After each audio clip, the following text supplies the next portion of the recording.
سود کے حوالے سے آج ہمارا دوسرا درس ہے، اور صحیح بخاری صحیح مسلم کے اندر حدیث ہے۔ راوی حضرت سیدنا ابو ہریرہ رضی اللہ تعالی عنہ ہیں۔ میرے کریم آقا علیہ الصلوۃ والسلام نے ارشاد فرمایا کہ 7 ہلاک کر دینے والی چیزوں سے بچو، یعنی 7 ایسی چیزیں ہیں جو بندے کو ہلاکت میں ڈال دیتی ہیں۔ وہ 7 ہلاک کر دینے والی کون سی چیزیں ہیں؟ آقا علیہ السلام نے فرمایا، پہلی چیز اللہ کے ساتھ شرک کرنا، دوسری چیز فرمایا جادوگری، جادو کروانا، اور تیسرا آقا علیہ السلام نے فرمایا کہ ناحق قتل کرنا، اور چوتھا فرمایا کہ سود کھانا، پانچواں فرمایا یتیم کا مال کھانا، چھٹا فرمایا آقا علیہ الصلوۃ والسلام نے کہ میدان جہاد سے بھاگ جانا بزدلی کی وجہ سے، اور میدان جہاد کو چھوڑ کر وہاں سے دوڑ جانا۔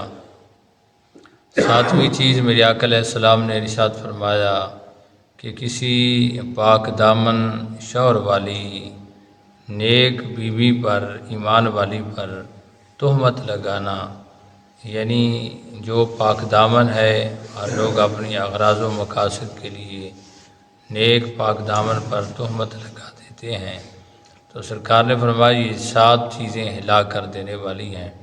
اس کے اندر سود کا بھی ذکر کیا۔ سود ایک لعنت ہے، سود تباہی اور بربادی کا سبب بن جاتی ہے۔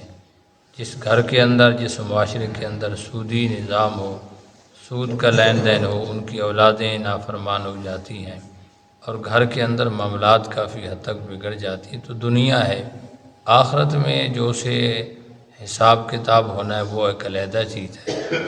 اور بخاری شریف کی حدیث ہے، میرے آقا علیہ السلام نے ارشاد فرمایا کہ رات کو میرے پاس 2 فرد آئے، 2 آدمی آئے، اور 2 آدمی مجھے لے گئے، یعنی فرشتے تھے جو انسانی شکل کے اندر آئے۔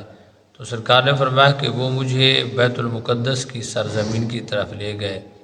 آقا علیہ السلام فرماتے ہیں کہ ہم چلتے گئے یہاں تک کہ ایک سامنے نہر آ گئی، جو کہ پانی کی نہیں بلکہ خون کی نہر تھی۔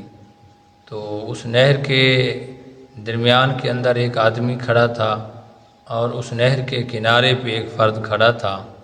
سرکار نے فرمایا کہ نہر کے کنارے پہ جو بندہ کھڑا تھا اس کے پاس بہت سارے پتھر، چھوٹے چھوٹے سٹونز پڑے ہوئے تھے، اور جو نہر کے درمیان میں تھا وہ جو ہی نہر کے کنارے کی طرف آتا اور کنارے پر پہنچ کر باہر نکلنے کی کوشش کرتا، تو نہر کے کنارے پر کھڑا ہونے والا بندہ اسے پتھر اٹھاتا، اس کے منہ پہ مارتا، اور پھر وہ واپس پلٹ جاتا۔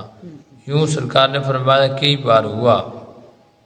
تو آقا علیہ السلام نے فرمایا، میں نے پوچھا ان سے کہ یہ کون ہے جو نہر کے اندر ہے اور باہر آنا چاہتا ہے اور اس کو آنے نہیں دیا جاتا؟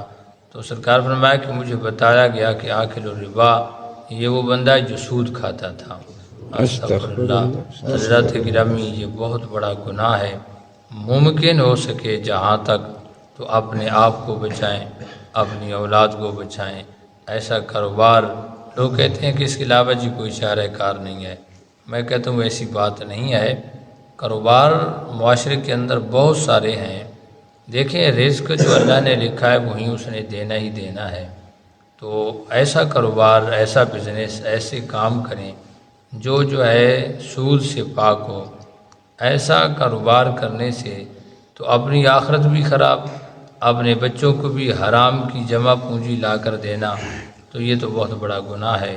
حلال ذرائع سے کمانا، اور اس کاروبار اور اس بزنس کو کرنا جس کے اندر سود نہ پایا جائے، کیونکہ سود جو ہے یہ تباہی اور بربادی اس بندے کا مقدر بن جاتی ہے۔